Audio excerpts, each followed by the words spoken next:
menambah keberkahan di dunia wal akhirah. Amin ya rabbal alamin. Dan kita semua kelak akan mendapat syafaat Nabi Muhammad sallallahu alaihi wasallam. Dan pada malam hari ini saatnya kita berwisata hati, mendengarkan dan menyimak tausiah yang nanti akan diakhiri dengan doa bersama Al-Mukarram Gus Miftah. Kami persilakan.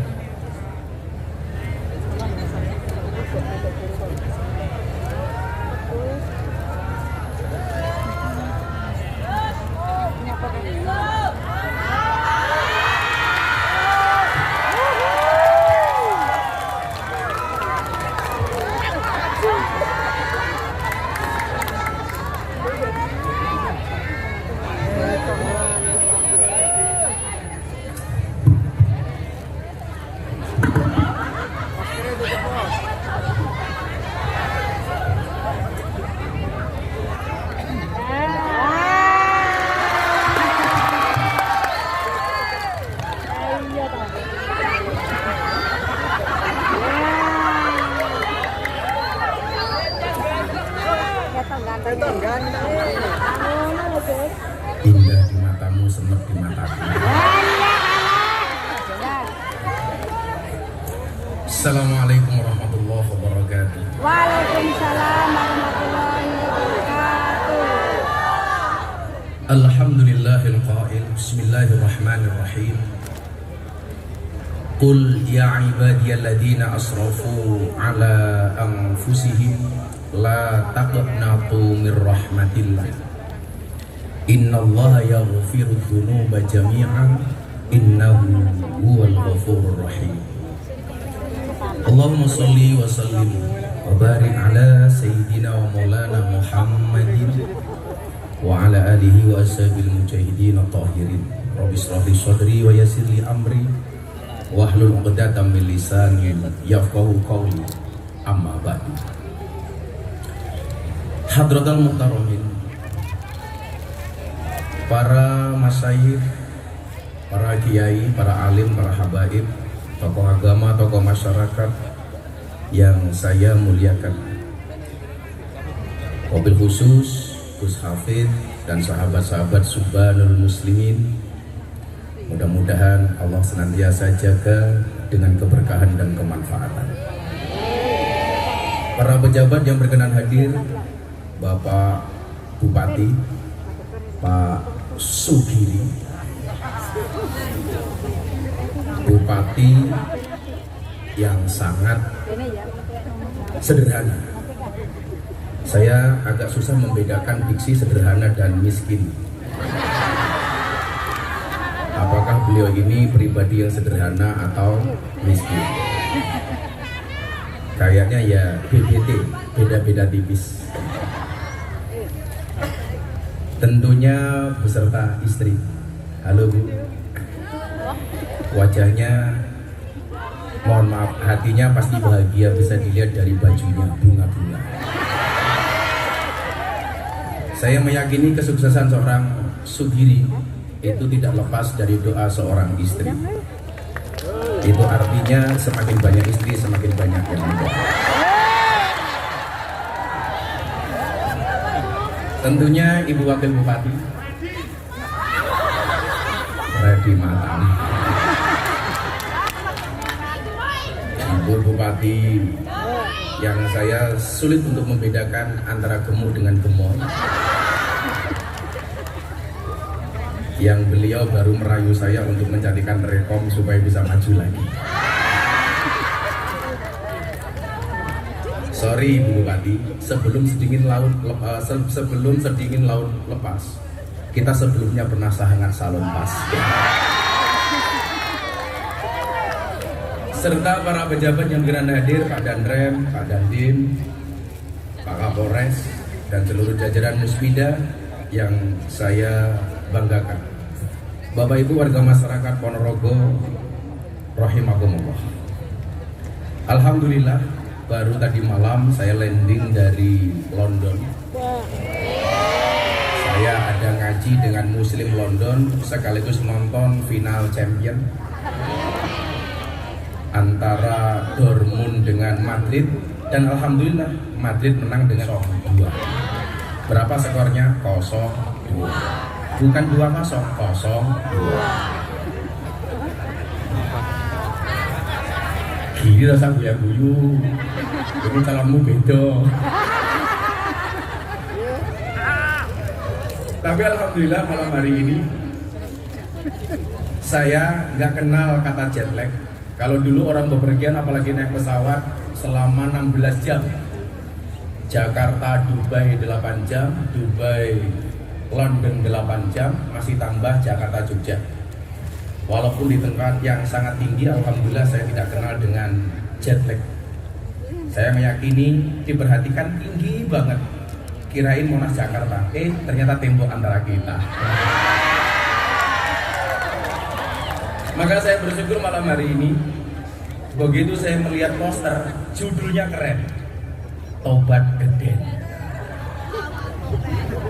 Sholawat. Yang nggak enak itu begini, sholawat keren itu pasti identiknya dengan Gus Asmi, dengan Gus Hafid. Begitu ngomong tobat itu mesti kaitannya dengan maksiat, mesti kaitannya dengan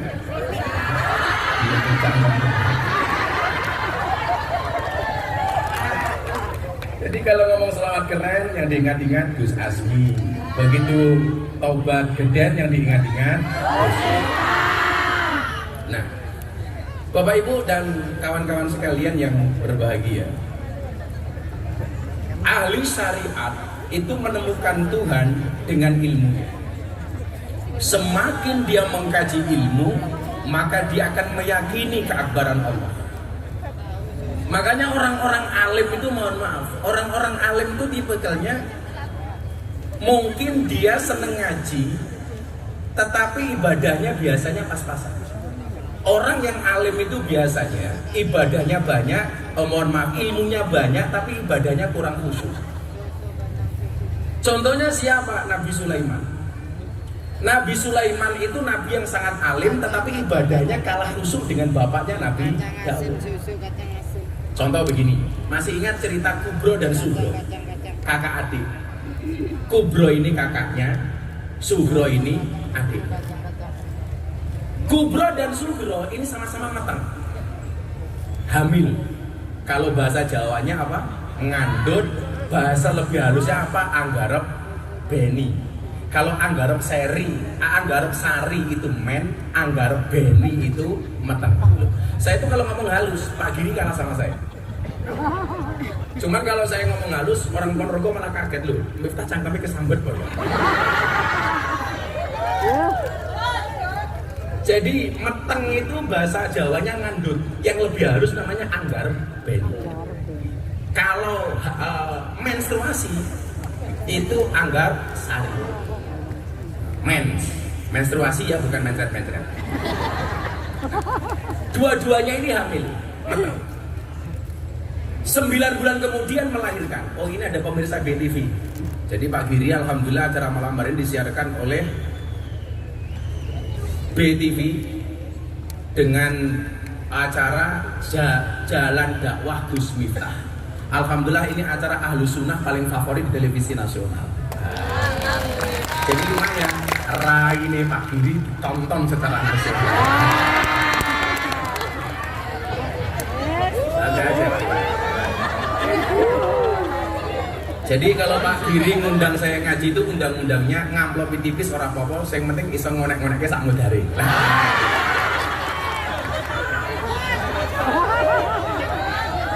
Saya ditanya sama orang Ponorogo, Gus, hebatnya Pak Giri itu apa di Ponorogo? Saya bilang, Pak Giri itu kalau duit gak punya.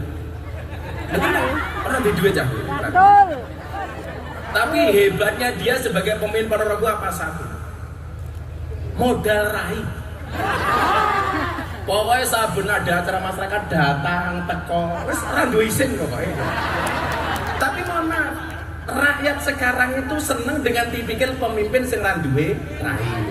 Ono layatan ra diundang teko, ono sunatan ra diundang. Ora iso nyumbang bondo, minimal nyumbang suara. Soalnya Pak Giri ini alhamdulillah senajan ora duwe duit tapi suarane apik. Jadi minimal iso nyumbang lagu. Gitu Pak Giri, aku ya antem. dua orang ini hamil, sama-sama hamil dari pernikahannya. Ingat ya, hamil di dalam pernikahan, bukan di luar nikah. Hati-hati, jangan sampai kalian hamil di luar nikah. Itu namanya kebobolan matamu, kebobolan, bal-balan wae kebobolan. Kalau bahasa Inggrisnya summon level kumpul kebo. Kalau ada orang kumpul kebo, hati-hati, punya anak namanya gudel. Akhirnya dua-duanya ini melahirkan Pak Giri. Kubro yang besar melahirkan, Sugro yang kecil juga melahirkan. Bayi itu kan lahir pasti sama. Mungkin dulu Pak Giri pas lahir bareng Gus Asmi umpamane, kuwi bayi ini mesti podo. Senajan to tuwane beda. Sing siji ganteng, sing siji wireng.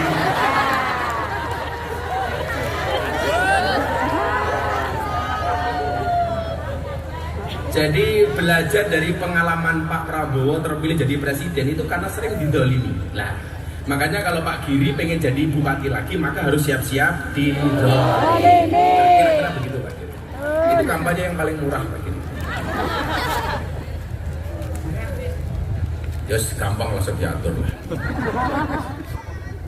Cuman saya itu agak terganggu dengan Tegal Sari itu tahun ini nggak ada haul. Alasannya karena mendekati pilkada takut untuk kampanye. Sebenarnya alasan yang tidak logis. Bukan, pengajian akbarnya nggak ada. Rasanya harus ngomong karena aku cok paninya.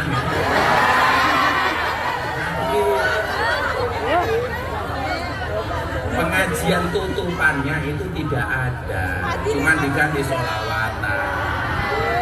Tapi apapun keputusan panitia kita hormati. Pokoknya wong Ponorogo kudu bangga duwe Mbah Muhammad besar. Jadi bayi itu lahir sama. Makanya kenapa bayi itu kalau lahir dikasih gelang supaya tidak ada bayi yang tertukar. Karena secara fisikly orang itu kalau lahir pasti mirip. Gak usah kembar, orang lain saja itu bisa mirip. Dikasih gelang. Singkat cerita, dua orang ini Kubro dan Sugro sama-sama pergi ke hutan. Salah satu bayi di antara keduanya dimakan harimau. Akhirnya bayinya tinggal satu. Begitu bayi tinggal satu, muncul konflik. Konfliknya apa? Perebutan bayi. Kubro mengakui bayi itu adalah anaknya. Sugro juga mengakui bahwa bayi itu adalah anaknya. Geger geden, rebutan. Sugro nggak mau kalah, Kubro nggak mau kalah. Siapa yang gendong bayinya? Sugro. Akhirnya karena nggak ketemu solusi, dibawalah ke pengadilan kerajaan Nabi Dawud. Ini dibawa. Dua-duanya mengajukan gugatan di pengadilan Nabi Dawud alaihissalam. Nabi Dawud itu tipikal khusyuk yang tadi saya bilang, bukan alim. Yang alim itu Nabi Sulaiman. Makanya ayatnya bunyinya apa? Fafahamna Sulaiman. Yang paling alim itu Sulaiman. Rebutan ini. Bayiku. Nah coba, ini bayi untuk rebutan. Sekarang mbak-mbak malah banyak yang membuang bayi. Gitu loh. Hati-hati cawe dok windo, Joko Nendo, tenang. Isi kelingan bahasanya Gus Miftah ora. Tahu bulat, cowilik digoreng dadaan regane 500-an. Mosok namu enak model gratisan. Iya. Karena aku jadi ingin. Gak apa-apa lah. Lupakan masalah hari ini. Kenapa? Karena esok masih ada masalah lain. Akhirnya Nabi Dawud bertanya, ini anaknya siapa? Kubro jawab, anakku. Ini anaknya siapa? Sugro menjawab, anakku. Ketiga kalinya ditanya, kopiku mana? Belum ada. Ini pertanyaan ketiga. Ini teman bupati ini.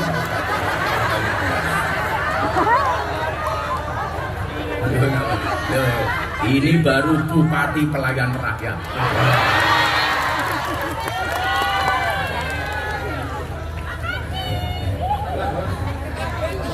Terima kasih Pak Bupati. Jadi cara menutupi tidak bisa nyumbang harta minimal dengan nyumbang tenaga. Kira-kira begitu. Karena bayi ini berada di tangannya Kubro, akhirnya Nabi Daud menyatakan apa? kalau melihat, mohon maaf, karena bayi ini di tangan Sugro, Nabi Daud orang khusyuk itu kan ciri-cirinya gampang Pak. Orang khusyuk itu ciri-cirinya nggak mau banyak konflik. Makanya Pak Bupati sama Bu Wagub, kalau minta doa itu kamu datang kepada kiai khusyuk, jangan kepada kiai alim. Lah ceramah teko kiai alim. Tapi kalau jaluk dongo, golek kiai khusyuk. Karena orang khusyuk itu nggak banyak pertimbangan Pak. Orang khusyuk itu nggak pernah suudon. Anaknya mau husnudon toh. Makanya orang khusyuk itu biasanya gampang dihapusi. Iya, karena adanya cuma husnudon, orang mikir macam-macam. Bila ibu-ibu ada masalah keluarga, kalau minta doa cari kayak yang khusyuk. Biasanya kayak ini desa sarungnya ngelinting, ambune kelembak menyan, sandalnya selalu minimal lili gitu kira-kira itu. Itu orangnya khusyuk. Tapi mohon maaf dumone mandi. Akhirnya pengadilan Nabi Daud memutuskan bayi ini adalah merupakan anak dari Sugro. Kenapa? Karena yang gendong bayinya itu Sugro. Pengadilan ditutup. Begitu keluar pengadilan ketemu Nabi Sulaiman. Nabi Sulaiman itu anaknya Nabi Daud.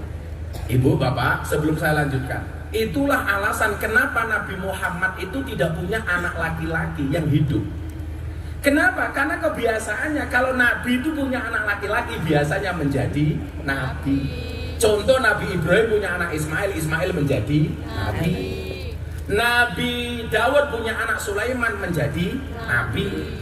So meneh, Nabi Yakub mempunyai nama Yahya menjadi Nabi. Makanya Nabi Muhammad kenapa tidak punya anak laki-laki yang hidup?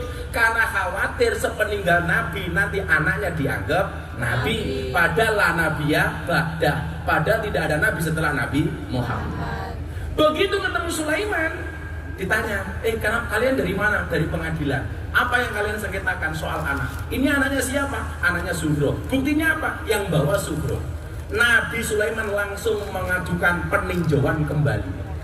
Jadi peninjauan kembali itu Pak Kapolres tidak hanya sekarang, sudah ada sejak Nabi Sulaiman. Saya banding, kata Sulaiman, saya nggak percaya kalau bayi ini bayinya si Sugro. Dibawa kembali ke pengadilan Nabi Daud. Nabi Daud, saya banding, saya nggak percaya kalau bayi ini bayinya Sugro. Tapi saya juga nggak yakin kalau bayi ini bayinya Kubro. Akhirnya ditanya sama Nabi Sulaiman, anaknya sopo? Kubro jawab anakku. Anaknya sopo? Sugro jawab anakku. Apa yang terjadi? Karena dua-duanya bersikukuh, Nabi Sulaiman mohon maaf mengambil sebuah pedang. Dia mengatakan kepada dua perempuan ini, karena dua-duanya mengakui ini anaknya, maka izinkan saya membelah bayi ini menjadi dua. Yang separuh saya kasih Kubro, yang separuh saya kasih Sugro. Akhirnya apa? Si Sugro menjawab, saya setuju. Sementara si Kubro menjawab, saya tidak setuju wahai Sulaiman. Daripada bayinya dibelah, wallah, berikan bayi ini kepada si Sugro saja. Akhirnya apa? Nabi Sulaiman memutuskan, yang tadinya Nabi Daud mengatakan ini adalah bayinya Sugro, Nabi Sulaiman mengatakan bayi ini adalah bayinya Kubro. Kenapa? Karena psikologi seorang ibu nggak mungkin merelakan anaknya untuk dibunuh, apalagi dibelah. Sehingga apa? Nabi Daud kemudian mengiyakan apa yang menjadi keputusan Nabi Sulaiman alaihissalam. Nah, ini lho Pak. Jadilah jenengan golek pitedah, kuwi takono karo guru sing alim. Tapi lah jenengan golek petunjuk soal sesuk aku menang apa kalah, kuwi takono karo kiai khusyuk. Pak Giri ini saniki seneng ngejak kula, ora kok mergo kula khusyuk, ora kok mergo kula alim, tapi mergo kula iso goleki rekom nganggo Pak Giri. Dan siji iso gratisan danco.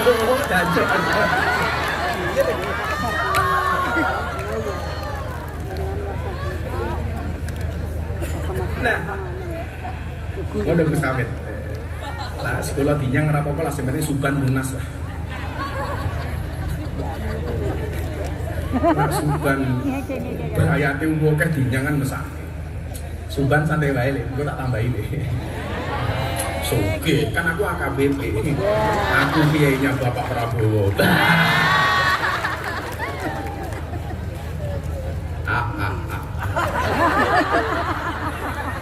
Jadi ahli syariat itu menemukan Tuhan dengan ilmunya. Semakin banyak ilmu, dia akan semakin dekat dengan Tuhannya dengan cara mengkaji. Makanya nyuwun sewu, tipikal kayak Gus Bahak kayak mesti orang khusyuk. Tapi aneh. Yo. Bakul es teh iki ora khusyuk. Bakul es, Bu. Tapi salah satu mukjizat bakul es ini nyuwun sewu, cangkeme gede. Kadang-kadang pembicara pakai mic saja masih kekalahan bakul es.